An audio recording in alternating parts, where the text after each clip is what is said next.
Hello everyone. Hi, I'm Gopal. Today in this video, we are going to solve the problem number 342, that is power of 4. Before that, Happy Independence Day to you all. यार सबको independence day की बहुत सारी बधाइयाँ। चलिए करते हैं, ये वाला सवाल पढ़ते हैं। बहुत ही इजी सवाल है, इजी टैग भी है, तो देखते हैं हम। आई होप अगर किसी ने पहले नहीं करा होगा तो उसके लिए कुछ सीखने लायक मिल जाएगा। ठीक है, तो सवाल कुछ कहता है, given an integer n return true if it is a power of 4, okay, otherwise return false. An integer n is a power of 4 if there exists an integer x. There exists an integer x such that n is equal to 4 raised to the power x.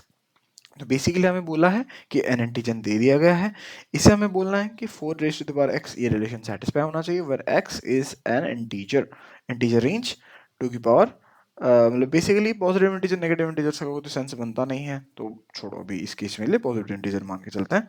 तो example से अगर देखें तो n is equal to 16 के लिए true हुआ because 4 raise to the power 2 is equal to 16, n is equal to 5 के लिए फॉल्स हुआ because obviously we can't achieve it, 4 raised to the power 1 is equal to 4, 4 raised to the power 2 is equal to 16. That means 4 raised to the power 1 point something is going to be approximately 5. And similarly, n is equal to 1 is true. Why? 4 raised to the power 0 is equal to 1. And constraints, obviously, it is in the range of int min से लेके int max तक। ठीक है, अब देखो, ये सवाल जो है ना, ऐसे टाइप के जो सवाल हैं, अगर आप थोड़ा ध्यान से देखो ना, तो हमें इसने क्वेश्चंस में ही बहुत सारी चीजें मेंशन कर दी। इसने बोला है there is an integer n और एक इंटीजर है x जो हमें निकालना है। क्या है वो? 4 raised to the power x, ये कंडीशन सेटिस्फाई करता हो। एक प्रॉपर्टी है लॉगरिदमिक फंक्शंस की, तो मतलब वो ये कहता है, मान लो कि a raised to the power x is equal to b। ठीक है, ये लॉग फंक्शंस, लॉगरिदमिक कॉन्सेप्ट्स की बात बोल रहा हूँ। अगर a raised to the power x is equal to b है ना, और आप वो दोनों तरफ लॉग ले ले और बेस x दोनों side is equal to log of x b, ये भी बराबर है, ये भी बराबर है, इक्वल इसीलिए है। तो ये क्या करता है, sorry my bad, log of a base a अगर कर दो ना, तो ये x को जो अपने पार की तरह ले लेगा, a बेस a हो जाएगा, right side b base a हो जाएगा।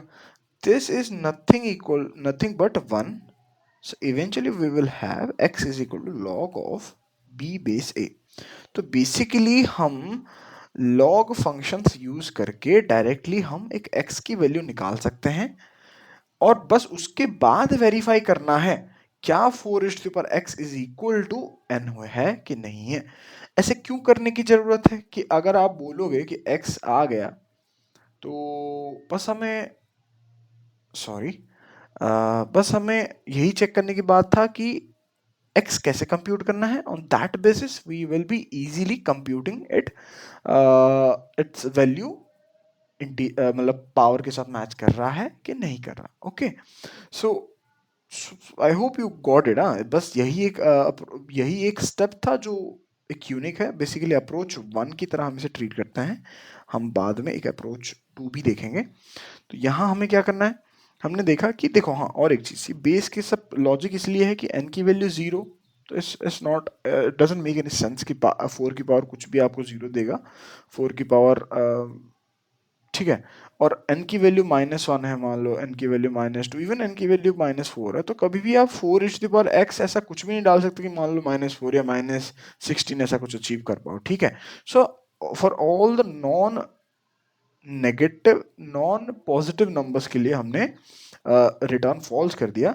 अब मैंने क्या कहा, मैंने कहा कि और एक प्रॉपर्टी है log of b base a, तो एग्जैक्टली कंप्यूट होगा नहीं, क्योंकि a, देखो, लॉग फंक्शंस आप डायरेक्टली कंप्यूट कर सकते हो, लॉग ऑफ 10 होता है, लॉग ऑफ 2 होता है, for the best of my knowledge, and log simple log होता है, लॉग बेस e होता है। तो मैंने सोचा कि अगर एक एक प्रॉपर्टी जो है बेस बी ए, आप इसे इस तरीके से ट्रीट कर सकते हो, log B base C, log ए बेस सी। तो मैंने क्या करा ना, मेरे को सिंपल अंडरस्टैंडिंग है करके मैंने कहा कि मुझे इतना पता है कि लॉग बेस 2 यूज हो सकता है, तो मैंने कहा कि लॉग, यहाँ पर b क्या है, यहाँ पर b है n, a क्या है, a है 4। तो मैंने कहा कि log base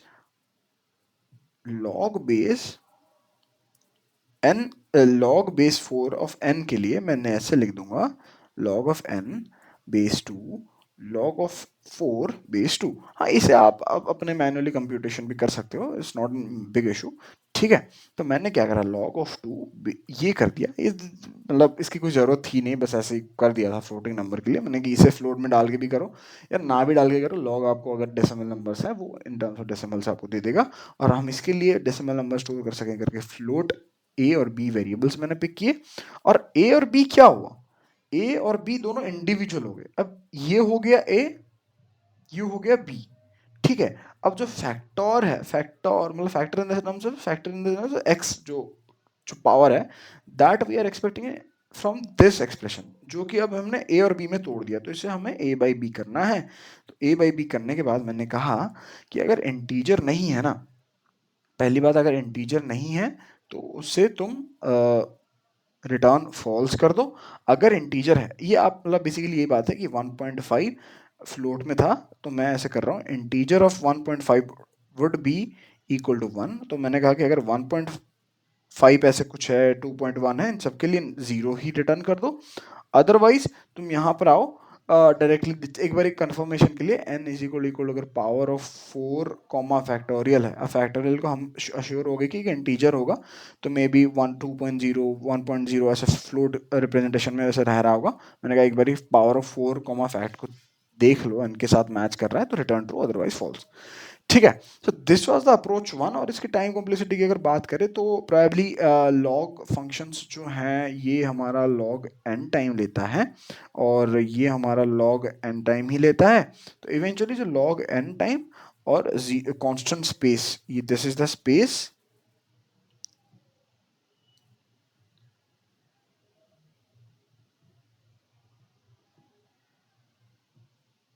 this is the time. ठीक है, this is for the approach 1 we have discussed. ठीक है, अब मैंने कि अप्रोच 2 एक देखते हैं। अप्रोच 2 माने क्या, सिंपल है कि एक एक वेरिएबल लो, एक वेरिएबल लो आंसर करके 1, इसे मल्टीप्लाई करते चलो। मल्टीप्लाई करते करते हम कब तक जाएंगे, लॉग ऑफ 4 199 तक जाएंगे। 199 माने इंट मैक्स। ठीक, वैसे आप 2 मल्टीप्लाई करते जाओगे तो उसे क्या बोलते हैं, लॉग ऑफ 2 बोलते हैं ना।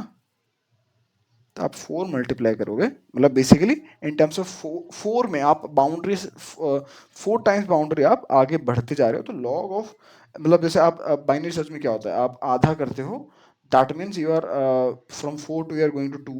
सिमिलरली यहाँ पर 4 से डायरेक्टली हम 1 पे आ जाएंगे। तो even log of 4 N is less time complexity वाला अप्रोच है as compare to log of one. तो basically this is not required for the discussion. I just meant कि आप एक वेरिएबल लो आंसर 1, 4 मल्टीप्लाई करते जाओ जब तक आपको कंडीशन मैच नहीं कर जाता। अगर ऐसा पॉइंट है कि मान लो कि एक केस आप आई पर थे that is less than n, and आपने 4i कर दिया that is greater than n, that means ki obviously this is not a valid integer, that is exactly not giving us the not being the power of 4, so हम इसे return false कर देंगे। थोड़ा और six का भी देख लेते हैं। इसमें हमने क्या करा, सेम कंडीशन कि अगर जीरो या जीरो से नीचे वाले एलिमेंट मतलब नेगेटिव एलिमेंट्स है तो फॉल्स रिटर्न कर दो। एक वेरिएबल ले लो x, तुम बस ये चेक करो कि अगर x n के साथ बराबर हो गया ट्रू, अगर x बड़ा हो गया तो फॉल्स। अब मैं बेसिकली इसे ना लिख के डायरेक्टली 4 लिखने की कोशिश कर सकता था, बट एक बात सोचो, मान लो कि 199 को ऐसे हम फॉर एन इंस्टेंस मान के चलो कि यही है इंट मैक्स। ठीक है, इसके बाद सरपास करने के बाद चलो इंट मैक्स क्यों लें, y को मानते हैं इंट मैक्स। ठीक है, मानो कि y -1 तक मैं आके पहुंच गया, मैं आई एम नॉट श्योर, हाँ आई एम जस्ट सेइंग कि मान लो कि मेरा जो करंट x चल रहा है that is pointing to y-1, और मैं क्या कर रहा हूं, मैंने देखा कि x जो है y-1 is less then y है। मैं क्या करूंगा, 4 इंटू एक्स कर दूंगा, तो that will surpass to y, but since I am storing it in the integer variable, तो ये बाहर चला जाएगा and that will give me out of bound error. मतलब एक इंटीजर में हम greater than int max store कराने की कोशिश कर रहे हैं, so that will give us error. मैं बोल रहा हूँ कि बॉस आप ना ये करने से पहले देखो कि अगर x इंट मैक्स बाई 4 से छोटा है ना, मतलब मैं क्या चाहता हूँ कि करंट x जो भी हो, मैं बस ये चाहता हूँ I want current x this when I मैं जब उसे 4 से मल्टीप्लाई करूँ 4 into x, that has to be less than int max. ठीक है, ये पॉजिटिव है, ये भी पॉजिटिव है, तो मैं बिना कुछ बेझिझक मैं ऐसे डायरेक्टली लिख सकता हूँ इस फंक्शन को, इंट मैक्स बाय 4। ठीक है, और इस कंडीशन अगर सेटिस्फाई कर रहा हूँ then only I will proceed with this one. आप इक्वल भी डाल सकते हो, बट हाँ शायद ये चल गया इसलिए होगा कि int max modulus 4 non zero होगा मे बी। ठीक है, तो अगर ऐसा नहीं है तो ब्रेक कर दो, अदरवाइज रिटर्न फॉल्स कर दो। सो इसका टाइम कॉम्प्लेक्सिटी अगर बात करें तो हम ये फॉर लूप जो चल रहा है is being multiplied with 4, so the time complexity is being log of 4 and the previous one was this is for approach 2। ठीक है, time complexity is log of 4 and space complexity is constant. ठीक है, approach 1 का जो था time complexity that is log of 2 base n, approach 2 का जो time complexity था है that is log 4 of n। So I hope you understood the video. This wasn't much of a critical concept or something, but I just wanted to share these two approaches. I hope you understood the video and I hope you like it. अगर आपको पसंद आया, आपने अगर question करने की कोशिश करी, अगर कोई भी दिक्कत आई, कोई भी परेशानी हुई तो please mention it in the comment section. Otherwise आपने कर भी लिया हो तो प्लीज़ ड्रॉप ए कमेंट कि yes I did. So that is all for today, till the next video, happy coding, bye bye.